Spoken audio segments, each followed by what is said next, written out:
Yann Brossat, adjoint en charge du logement et candidat à Paris en commun dans l'excellent 18e arrondissement. Bonsoir Yann. Et Geneviève Garrigos, ancienne présidente d'Amnesty International France, candidate de Paris en commun dans l'excellent 20e arrondissement. Bon, nous sommes donc ensemble. Bonne nuit, tout bien. Donc on va assurer la traduction, on va la faire cool. On parle un peu et on traduit. Fahren Sie Kedin, Postelle du Sound, tout this then do 7 minutes. Alors, Yann, est-ce que je peux commencer par toi, s'il te plaît? On va commencer par Yann.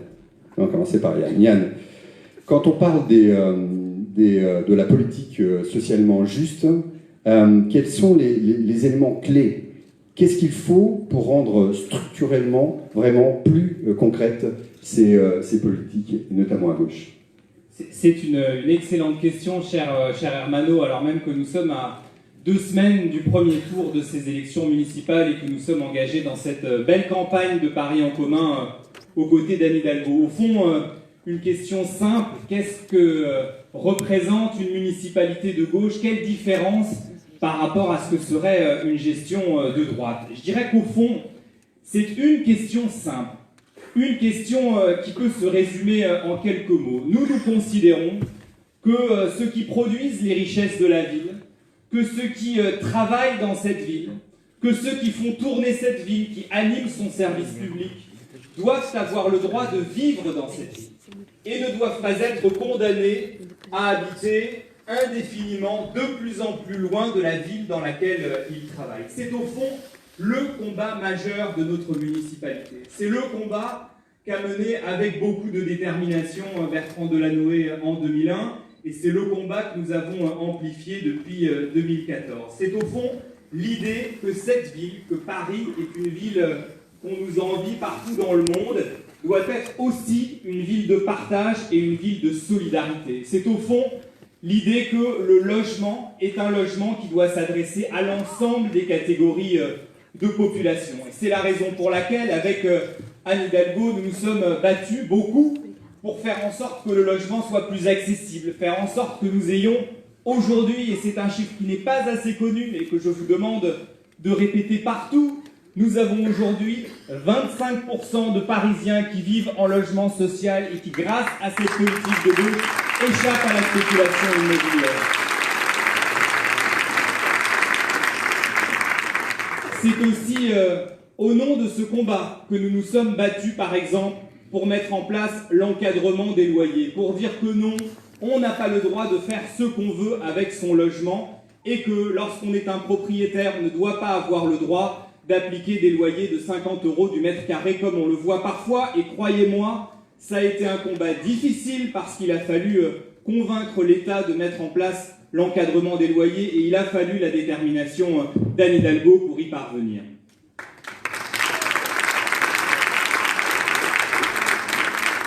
Donc c'est un combat, et ça signifie une chose assez simple, c'est que si demain, cette municipalité, Paris, était gérée par une autre majorité, avec au hasard une certaine Madame Dati par exemple, eh bien si c'était le cas, il n'y aurait pas l'encadrement des loyers, et il n'y aurait pas le logement social, et il n'y aurait pas un quart des Parisiens qui pourraient bénéficier de loyers modérés comme c'est le cas aujourd'hui. Et au fond, je veux vous appeler toutes et tous qui êtes ici à la mobilisation d'ici le 15 et le 22 mars prochain. Parce que ce que nous avons obtenu, ce pourquoi nous nous sommes battus, ce n'est pas un acquis définitif. Et d'ailleurs, un certain nombre d'événements d'actualité nous montrent à quel point ce qui a été acquis peut toujours être remis en cause. Et donc, voter le 15 mars prochain pour Anne Hidalgo et pour son équipe, c'est faire en sorte que nous continuions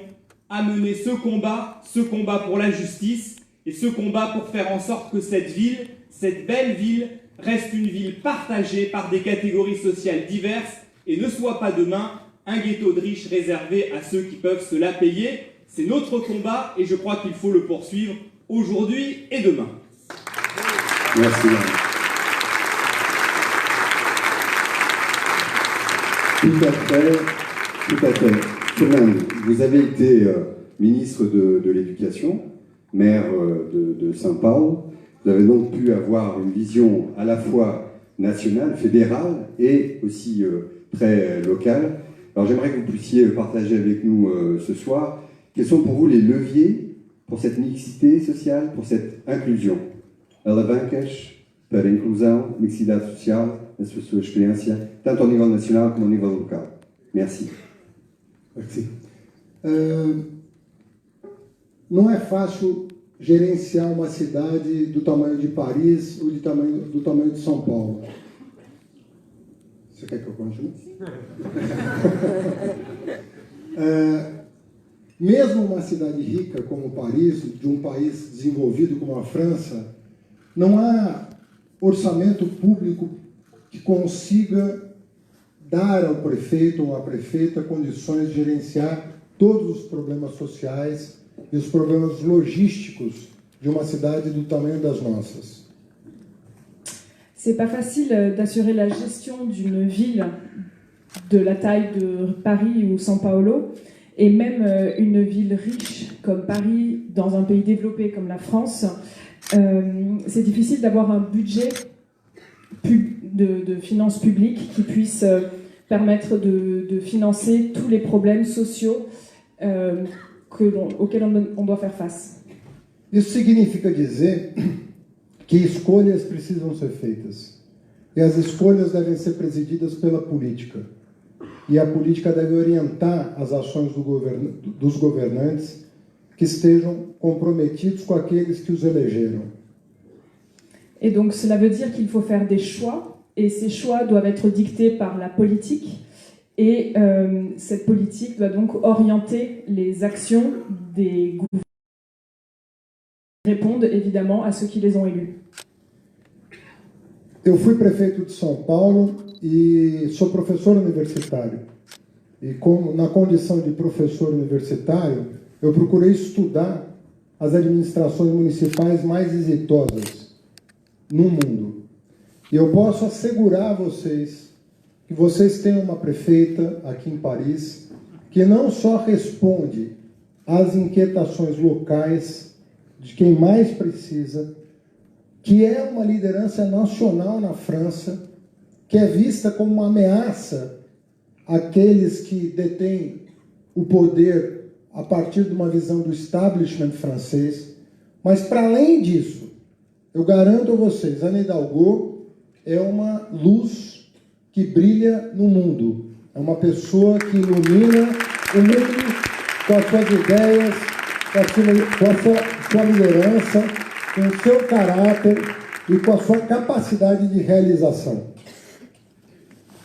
J'ai été maire de São Paulo et je suis également professeur universitaire. Et j'ai notamment participé d'une commission qui a étudié les systèmes éducatifs dans le monde.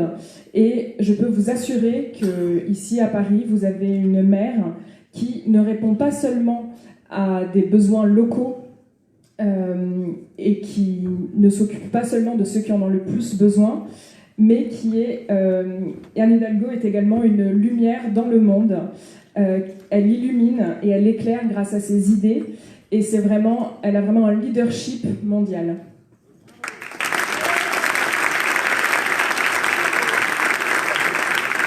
Se nós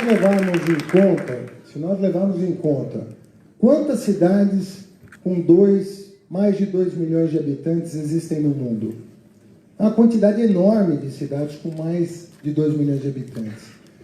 Um prefeito, para conseguir se projetar mundialmente, a partir simplesmente das suas ideias inovadoras, precisa realmente ter uma capacidade de comunicação e de realização que eu acompanhei em toda a gestão da Anne Hidalgo.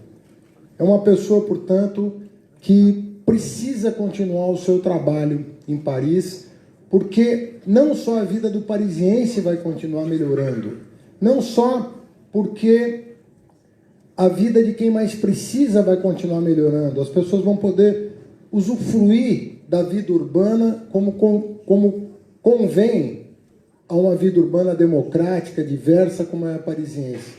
Mas a Anne Hidalgo, à frente de Paris, vai mudar a vida de habitantes de cidade que ela nem conhece, simplesmente pela força do exemplo. Excelente.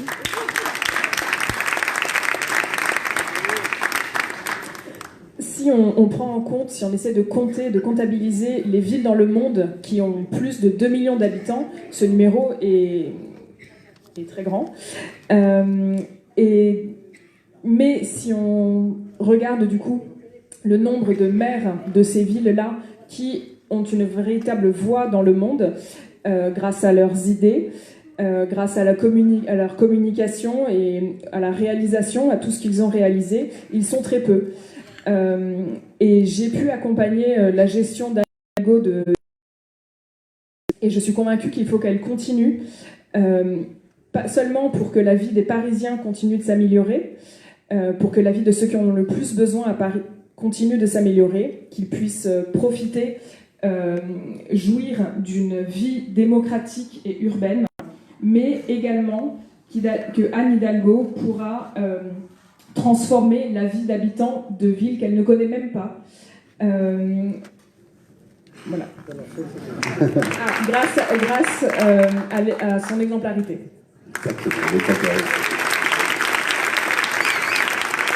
Je ne suis pas président du Brésil encore. Je suis président du fã-clube mondial de Anne Hidalgo. Merci beaucoup.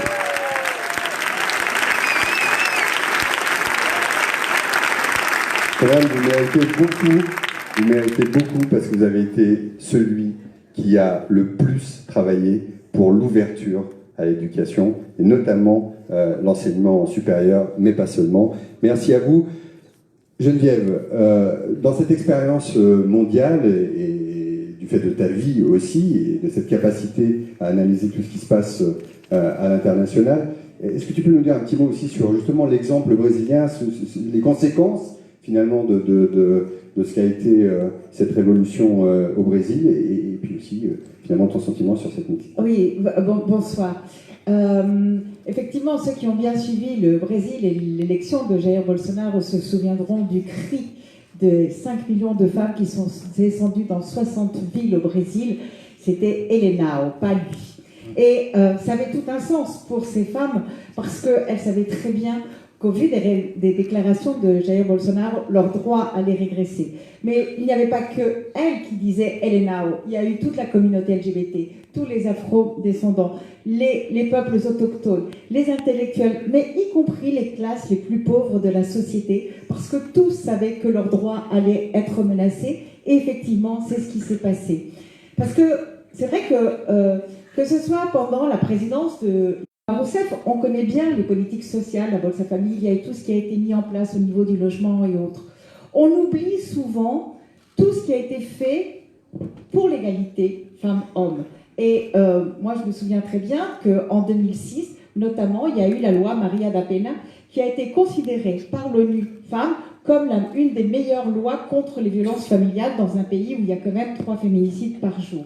Mais il ne faut pas oublier non plus le statut racial, de l'égalité raciale qui a permis justement de mettre des quotas et d'ouvrir les portes justement aux métis et aux noirs. D'ailleurs, Lula, dans son premier gouvernement, avait 4 femmes et plusieurs personnalités noires ou métisses, qui était une première dans le pays. Et on a vu comment les femmes ont accédé. Aujourd'hui, les femmes, grâce aux politiques qui ont été menées et que a mené Fernando, le niveau d'instruction des femmes au Brésil est supérieur au niveau d'instruction des hommes, ce qui est une énorme avancée. Les afrodescendants ont accédé à l'université, et pas que des mauvaises universités, mais vraiment des universités de qualité. Tout cela a changé beaucoup de choses aussi sur le droit des personnes LGBT, à commencer la lutte contre le sida, mais aussi le mariage, depuis 2013, la PMA, etc. Bien des choses que nous avons eu, même ici en France, du mal à obtenir. Sauf que voilà, je pourrais parler des artistes, etc. Sauf que voilà, dans la semaine qui a suivi l'élection de Jair Bolsonaro, eh bien, il a fermé le ministère de la Culture. Il a annoncé une diminution de 30% du budget des universités pour tout ce qui était filière, justement, des sciences humaines. Et ce n'est pas pour rien qu'il a fait ça. Et je reviendrai après justement à Paris. Ce n'est pas pour rien. C'est parce qu'en s'attaquant justement à ces personnes qui, grâce à toute la culture, l'éducation, l'égalité, toutes les lois qui avaient été mises en place, on ne leur donnait pas simplement à manger, mais en plus, on leur permettait d'accéder à l'émancipation. Et c'est cette émancipation que Jair Bolsonaro veut attaquer. Il veut l'attaquer à tous les niveaux, y compris en revenant sur ce qu'a fait la Commission nationale de la vérité qui a été mise en place par Dilma. Donc c'est détruire tout cela, s'attaquer à tous ceux qui aujourd'hui se battent contre un système qui les opprime. Et je voudrais juste vous citer une phrase de Jair Bolsonaro parce que pour moi, elle symbolise tout ce que justement nous voulons faire à Paris, ce que Anne fait à Paris avec Paris en commun. Il est eux-mêmes. Seul le contrôle des naissances peut nous sauver des chaos. Samedi, Emmanuel Grégoire, au moment de justement l'introduction de la présentation du plan sur la projet culture de Anne, nous rappelait que Victor Hugo nous avait dit que le principal péril ne venait pas de la misère, mais venait de l'ignorance. Et je pense que depuis Paris, avec Anne, et justement avec l'exemple qui nous est donné aujourd'hui au Brésil, eh bien c'est le message que nous allons lancer, parce que l'égalité femmes-hommes, l'égalité, la lutte contre les discriminations, la culture, l'éducation, c'est ça ce qui nous protège du chaos, surtout à une époque, on le sait, les populismes nous guettent, et on a vu ce qu'il a donné au Brésil, donc il faut voter Anne Hidalgo, ne serait-ce que déjà pour la culture, la lutte contre les discriminations. Merci Geneviève, merci. Merci à tous les trois. Le philosophe italien Norberto Bobbio disait « L'égalité est l'étoile polaire de la gauche ». Voilà des femmes et des hommes de gauche, voilà des femmes et des hommes de gauche pour un programme sur ce qui a déjà été fait. Merci Yann pour tout le travail pendant toutes ces années et pour les années qui vont venir tout autant. Je vais vous demander de laisser maintenant la place. Merci encore, qu'on les applaudisse très fort. Ils sont venus de loin et de près et ils sont avec nous ce soir. Merci, obrigado. Merci, obrigado. Et c'est une manière, puisque les places vont rester sensiblement les mêmes, pour qu'on puisse accueillir nos prochains invités. Je ne vais pas faire très long. C'est impressionnant toujours de croiser des femmes de valeur, des femmes de cœur, des femmes de pouvoir qui ont cette capacité aussi d'attirer ce qu'il y a de mieux, je le crois. Et c'est pour ça que je suis très heureux, très particulièrement heureux. J'aurais même voulu que Céline soit des nôtres, on aurait été tous les deux à l'inviter et à le recevoir. Je vous demande d'accueillir avec beaucoup d'enthousiasme Dilma Rousseff, Madame la Présidente, et son Galaceo, Seja bem-vinda.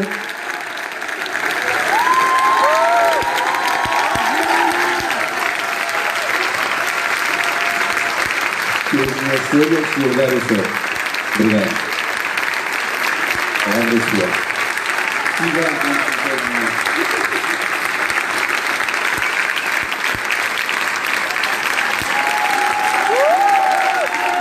Dilma Guerreira, da Pátria Brasileira. Bonsoir. Je vais parler em português parce que je ne parle pas très bien le français. Eu primeiro gostaria aqui de saudar vocês todos aqui presentes e cumprimentar especialmente a nossa prefeita, Anne Hidalgo. E dizer para vocês, dar meu testemunho. Eu estou aqui porque eu acredito que é muito importante que mulheres comprometidas com o que há de mais importante nas vidas de cada um de nós assumam posições políticas de poder. Porque nós agora estamos num processo em que a afirmação das mulheres, ela está num caminho decisivo. Acredito que, de fato, esse século XXI será o século das mulheres, o século em que os direitos das mulheres serão reconhecidos. Além da questão Pode, eu sempre esqueço que ela vai ter que traduzir. Eu e o Lula, viu? Donc tout d'abord, je voudrais vous remercier à vous tous qui êtes ici ce soir et en particulier saluer notre mère, Anne Hidalgo. Et je suis ici pour apporter mon témoignage parce que je pense que c'est très important que nous, les femmes, en particulier celles qui sont engagées, puissent assumer des positions politiques de pouvoir. Et nous sommes actuellement dans un processus d'affirmation des femmes. Et je pense que c'est un processus qui aujourd'hui est décisif, qui est un tournant décisif. Et le 21e siècle, j'en suis persuadée, sera le siècle des femmes et leurs droits seront reconnus.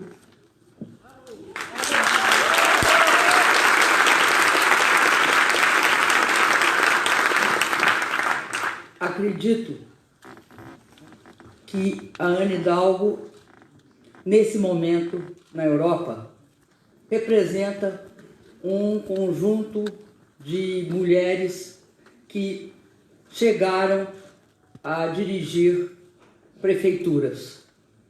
E a luta local, ela é crucial para a luta das mulheres. Por quê? O empoderamento das mulheres implica necessariamente numa visão que eu acho que tem dois aspectos.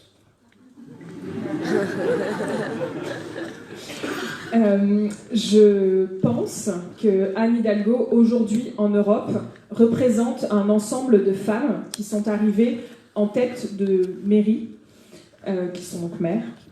Et cette lutte locale est cruciale parce que l'empowerment des femmes, en fait, il y a deux sous-points que je vais maintenant vous...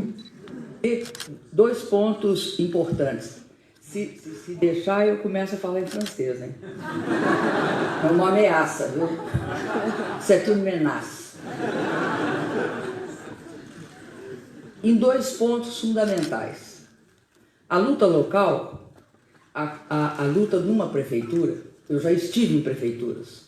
Eu fui secretária de Fazenda de uma prefeitura na parte mais sul do Brasil, antes de ser presidente da República. Eu fui duas coisas. Prefeita, não. Secretária da Fazenda de um prefeito. E fui presidente da República. Dois cargos nos quais eu comecei e o meu último cargo foi na presidência do Brasil. Mas, voltando, acho que a Anne Hidalgo, na luta local, tem oportunidade para desenvolver duas questões e está desenvolvendo. E é essa o testemunho que eu quero dar. O primeiro é em relação à questão da mudança do clima. E o segundo é em relação à questão da desigualdade. Donc la lutte locale dans les différentes mairies. Moi, j'ai même participé de la gestion d'une mairie. J'ai été secrétaire des finances d'une commune au sud du Brésil. Et ensuite, j'ai été présidente du Brésil. Et ça a été donc ma dernière charge publique. Et je pense que Anne Hidalgo, dans la lutte locale, s'investit dans deux points. Le changement climatique et la lutte contre les inégalités. As duas começam na comunidade, na vida mais próxima das pessoas. E, no caso da mudança do clima, os mecanismos de poluição de uma cidade são imensos. É óbvio que não tem comparação com o que é hoje praticado no Brasil na floresta amazônica, de destruição da floresta amazônica, que é uma das maiores reservas de oxigênio do mundo, uma das maiores reservas de água doce do mundo, uma das maiores reservas de biodiversidade do mundo. Não tem paralelo com isso. E eu volto a essa questão da Amazônia depois. Mas ela é crucial em vários níveis. Ela pode se dirigir à questão do transporte. E pelo tudo que eu recebi, que eu vi aqui em Paris, há um tratamento da questão dos transportes, procurando construir a alternativa de transportes não poluentes. Esse é um ponto. O segundo ponto, eu acredito que é a questão dos espaços verdes. Nós vamos ver que não só parques, mas também toda a questão da agricultura urbana será um grande desafio nas próximas décadas. Então, eu acredito que, ao nível, e mesmo na questão, né, da energia, é possível ter energias alternativas também no espaço urbano. Então, nessa questão, que é uma questão que para mim é crucial nesse momento, nós temos um desafio a atender e a cumprir. E eu vi no programa da Anne Hidalgo um compromisso com isso. A segunda questão, a questão da desigualdade, diz respeito às nós mulheres. Diz respeito. Pelo menos, se aqui não é como, não tem aquela brutal desigualdade que tem no Brasil, e aí eu paro. Vamos? Não tem aquela brutal desigualdade que tem no Brasil, tem vários tipos de desigualdade, principalmente em relação à questão da desigualdade que afeta as mulheres. No Brasil, nós saímos da escravidão, fomos os últimos países a sair da escravidão.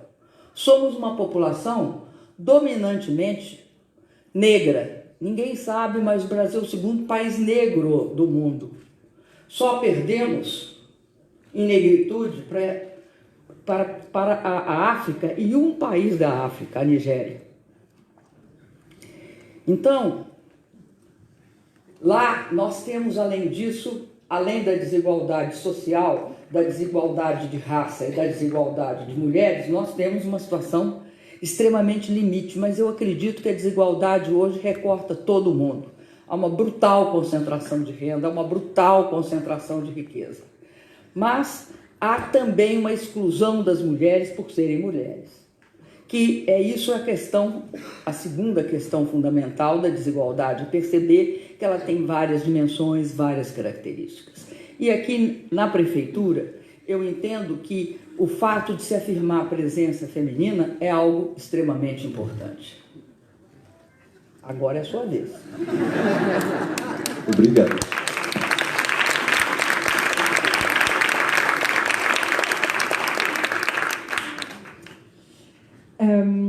Donc le traitement,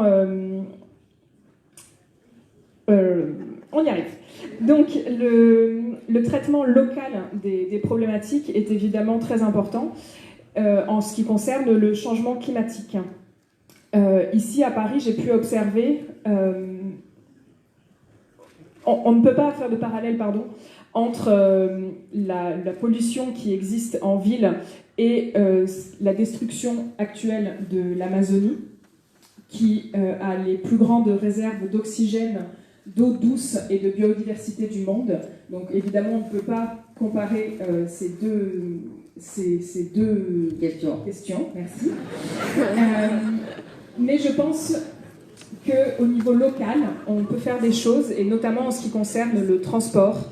Et ici, à Paris, j'ai pu observer qu'il y avait des politiques pour mettre en place des transports alternatifs,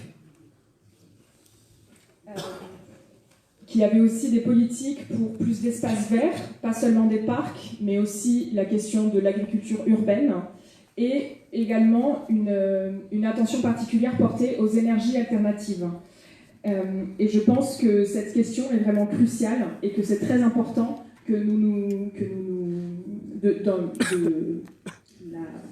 de s'en saisir. Merci. Et j'ai vu d'ailleurs dans le programme de Anne Hidalgo que ces points étaient mentionnés, qu'il y avait des propositions sur le changement climatique. Et donc, je le soutiens. Et la deuxième chose, le deuxième point qui est très important pour moi, c'est en ce qui concerne les inégalités de genre et les inégalités hommes-femmes. Même si évidemment on ne peut pas comparer ce qui se passe ici avec la brutalité qui existe contre les femmes au Brésil. Je pense qu'il y a plusieurs types d'inégalités. Nous, au Brésil, nous avons été le dernier pays à abolir l'esclavage. Peu de gens le savent aussi, mais la majorité de la population brésilienne est noire. En fait, le Brésil est le deuxième pays le plus noir au monde, après le Nigeria, et ça, il y a très peu de gens qui le savent. Et donc, il n'y a pas seulement une question d'inégalité sociale, mais également de genre et de race. Et je pense qu'il y a on attaque également les femmes parce qu'elles sont des femmes. Et donc c'est vraiment très important de lutter pour défendre cette présence féminine.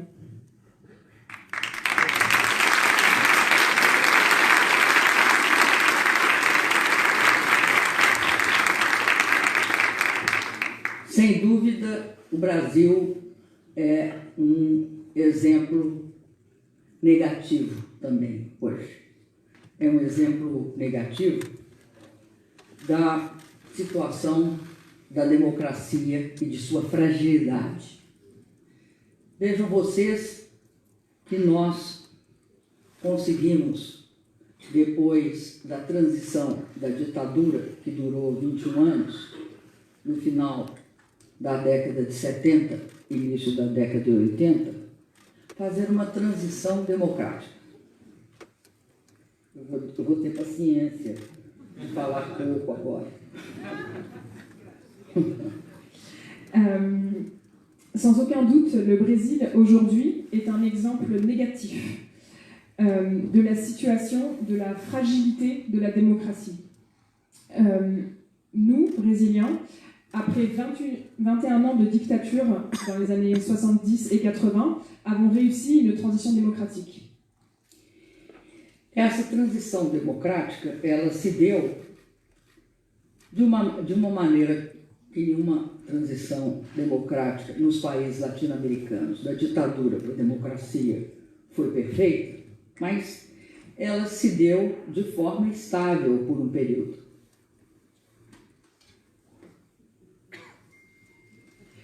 Cette transition démocratique, comme elle l'a été entre plusieurs pays d'Amérique latine, n'a pas été parfaite, mais elle a été stable pendant plusieurs années. E a questão da democracia, eu acho que hoje é uma questão que perpassa não só os países latino-americanos, mas também a Europa. La question de la démocratie aujourd'hui ne concerne pas uniquement l'Amérique latine, mais également l'Europe. E a questão da democracia, ela implica necessariamente em que haja participação popular. Et la démocratie implique nécessairement une participation populaire. A democracia nasceu aqui no seu aspecto democrático, com a Revolução Francesa e todas as suas consequências. Et la démocratie telle qu'on la connaît aujourd'hui est née ici, à travers son aspect démocratique, grâce à la Révolution française et à toutes ses conséquences. Era sobretudo soberania popular, participação popular. Et c'est surtout la souveraineté populaire et la participation populaire qui étaient le plus important. Ela foi também uma democracia liberal, que diz respeito à repartição entre judiciário, legislativo e executivo, ou seja, a separação de poderes, o voto. E essa confluência foi concreta, porque se uniram para derrubar o antigo regime. Et c'était donc une démocratie libérale dans laquelle il y avait une séparation des pouvoirs législatifs, judiciaires et exécutifs qui se sont ensuite réunis pour faire tomber l'ancien régime. Os dois aspectos se uniram para derrubar o absolutismo. Ces deux aspects se sont unis pour faire tomber l'absolutisme. Nós vivemos numa época em que esta etapa neoliberal, que implica em reformas no mercado de trabalho, na previdência, a privatização das empresas estatais, a redução do Estado ao mínimo, em vários lugares do mundo, ela assume uma divisão da democracia. O aspecto democrático de soberania popular se reduz e a democracia passa a ser fundamentalmente um processo eleitoral.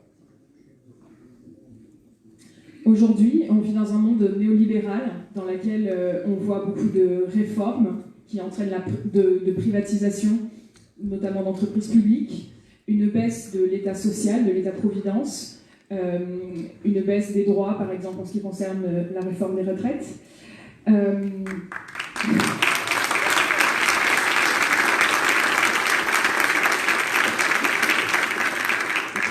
Qui entraîne en fait une division de la démocratie.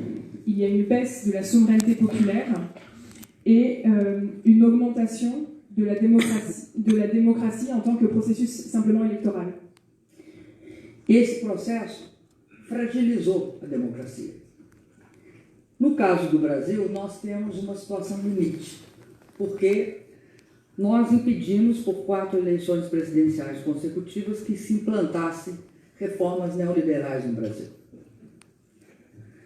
E, finalmente, quando perceberam que não tinha mais hipótese deles chegarem ao governo através do voto popular, eles resolveram derrotar, inclusive, a democracia liberal, o aspecto liberal da democracia, provocando um golpe nos marcos do que eles chamavam da lei, ou seja, o uso do aspecto formal dos processos legais e a distorção da lei em si. Ce processus de démocratie participative au Brésil a été très fragilisé ces dernières années et on se retrouve dans une situation très limite où pendant plusieurs mandats d'affilée, les néolibéraux ont bien compris qu'ils n'arriveraient pas aux urnes de manière qu'ils n'arriveraient pas au pouvoir à travers le vote populaire et donc ils ont décidé de mettre à bas cette démocratie, y compris la démocratie libérale, à travers un coup d'État qu'ils ont appelé, qu'ils ont fait passer pour comme s'il était légal. C'est-à-dire qu'ils ont un peu tordu certaines lois tout en essayant de maintenir le cadre législatif. É tipo diferente de golpe de Estado, diferente do golpe que se dava anteriormente através das ditaduras militares.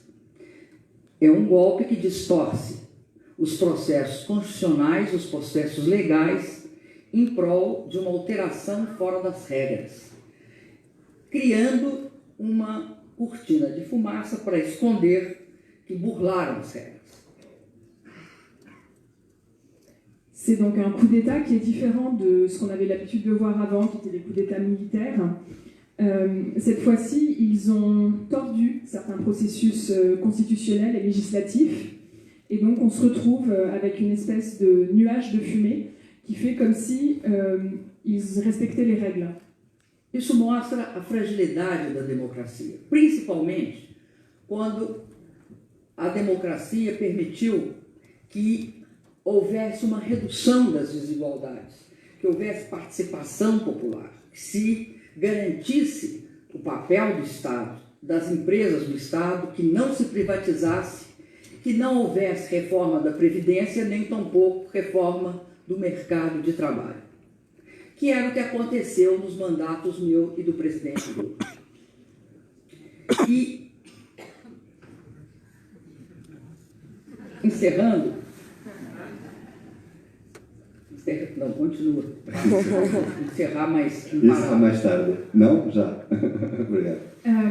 Et donc la fragilité de la démocratie, cette démocratie qui a permis une baisse des inégalités, qui a permis une participation populaire, et un rôle actif des entreprises d'État, ce qui était le cas sous mon mandat, au long de mon mandat et du mandat de Lula, des mandats de Lula. O que ocorreu é que esse processo de fragilização da democracia é estarrecedor num país que era, até então, a 7ª economia do mundo. Não era um país menos complexo do que os países ocidentais, mas foi um país no qual emergiu a ultradireita, sendo destruída a centro-direita. Porque nesse processo, que leva à prisão do presidente Lula, a justiça é manipulada também.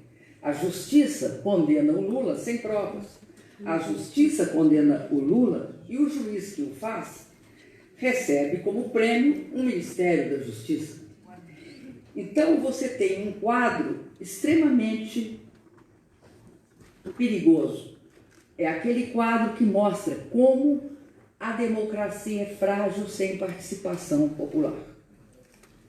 E eu quero concluir a relação disso com esse momento que vocês estão vivendo, dizendo o seguinte: a participação popular, ela se fortalece ao nível local. Ela é fundamental de ser construída a partir de todos os níveis locais, porque é aí que ela se enraiza organicamente. É aí que as questões humanas, da vida humana, ganham o peso político necessário para se transformar na força que sustenta os processos institucionais. Então, uma eleição municipal é algo estratégico em qualquer país do mundo. Uma eleição municipal, principalmente numa prefeitura com a dimensão histórico-política e estratégica de Paris, é sempre um momento muito importante na vida das nações e do povo daquela região. Muito obrigado. Merci.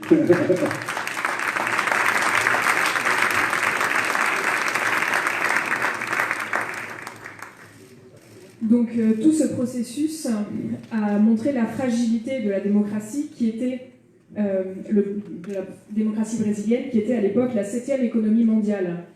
Ce n'est pas un pays moins complexe que les pays occidentaux.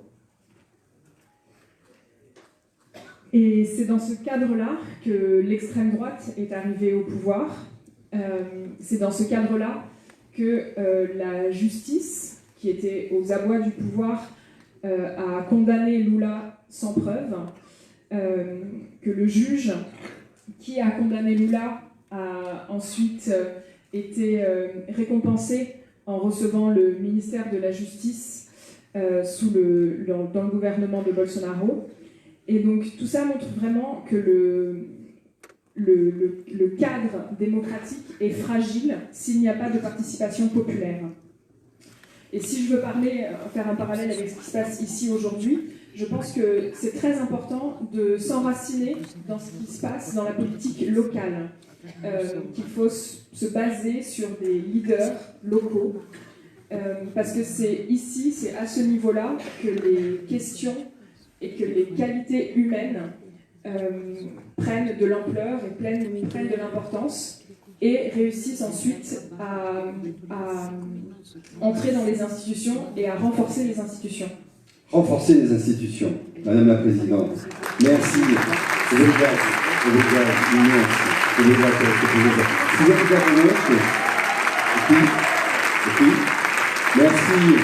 Merci, Lina Rousseff. Merci infiniment. C'est un appel au 15 et 22 être présent, participation. C'est le moment aussi de faire la transition avec un grand président libre, comment on dit en portugais, libre? Comment j'ai entendu? Livre, exatamente. Je demande au président Lula de bien vouloir nous rejoindre, président. lugar é seu, seja bem-vindo, serviço da capital, para a democracia.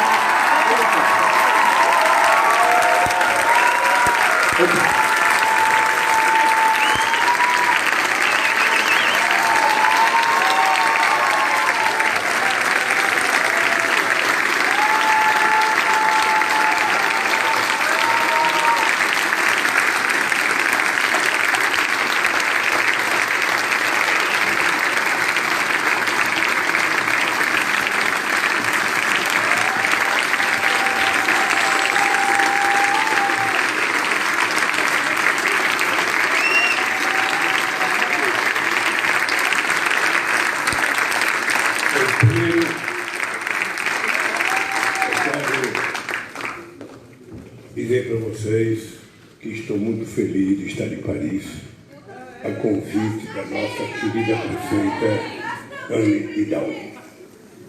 Je veux vous dire que je suis très heureux d'être ici à Paris sur l'invitation de la maire Anne Hidalgo.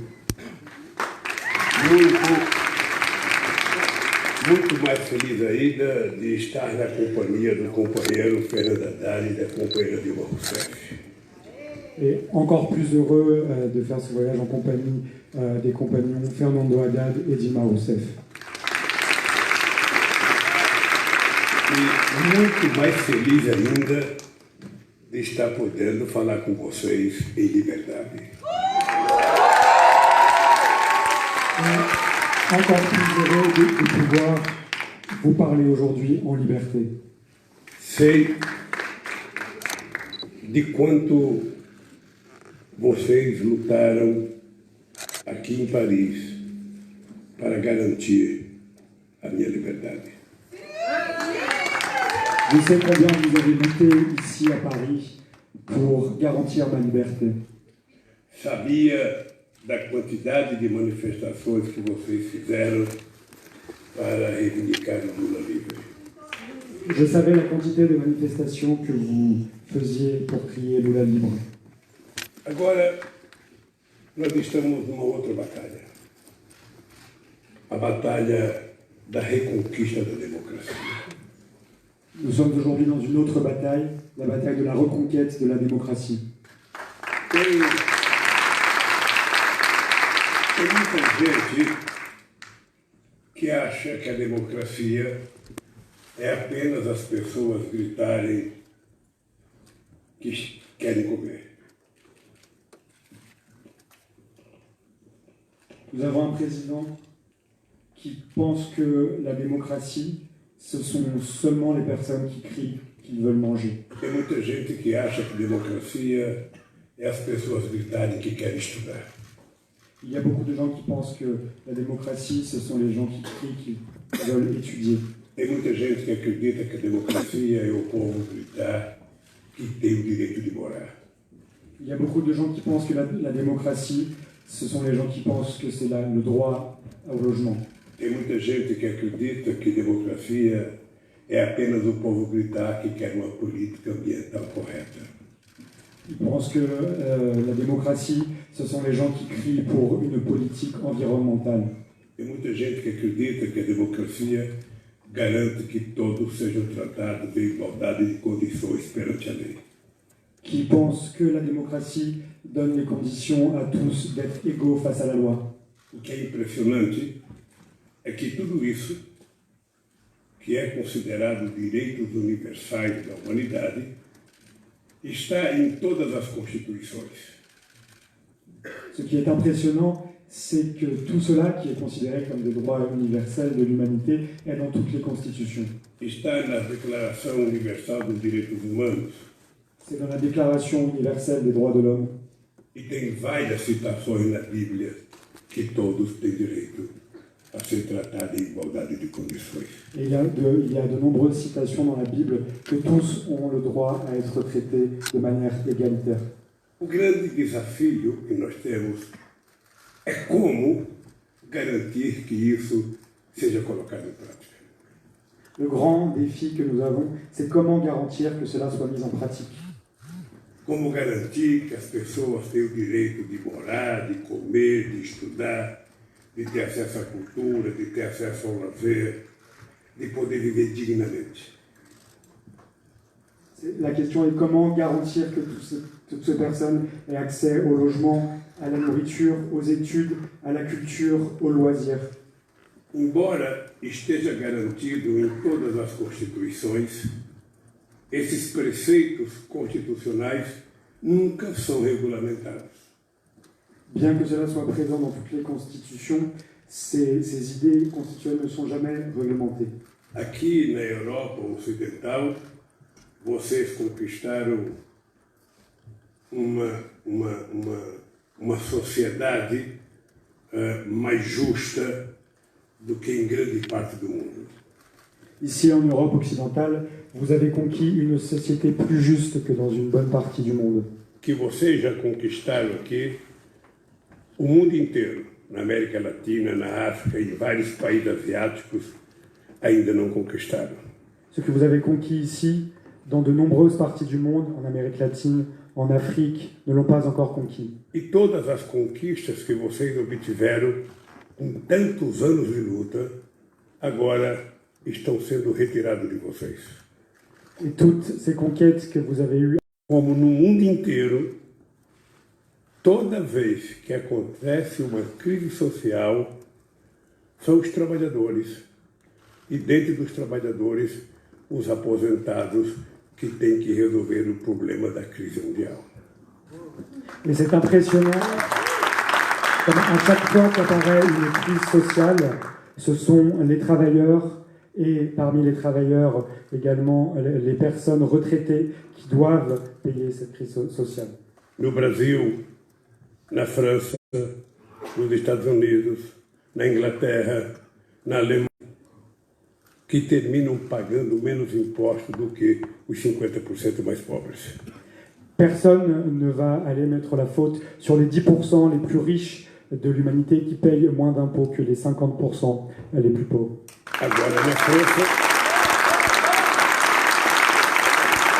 pode haver uma reforma previdenciária. Dans mon pays, ils viennent de faire une réforme des retraites. No meu país, acabou de haver uma reforma trabalhista em que todos os direitos dos trabalhadores conquistados no século XX foram retirados.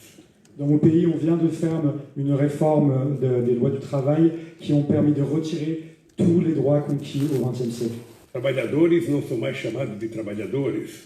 Les travailleurs ne sont plus nommés travailleurs. Não tem mais registro formal. Ils ne sont plus enregistrés de manière formelle. Trabalham para aplicativos. Ils travaillent pour des applications. Trabalham no Uber, trabalham entregando pizza, entregando comida, de carro, de moto, de bicicleta, sendo chamados de microempreendedores. Ils travaillent pour Uber, ils travaillent à livrer des pizzas, ils travaillent en moto, ils travaillent à vélo, et on les appelle des micro-entrepreneurs. Passam a perder direitos previdenciários, direito da aposentadoria, passam a perder, a não ter direito de acidente de trabalho. Ils perdent des droits par rapport à leur prévoyance, par rapport aux retraites, par rapport aux accidents du travail. E são induzidos a acreditarem que são pequenos empresários. Et on les induit à croire qu'ils sont de petits entrepreneurs. Diante disso, nós temos que nos perguntar o que fazer no século XXI.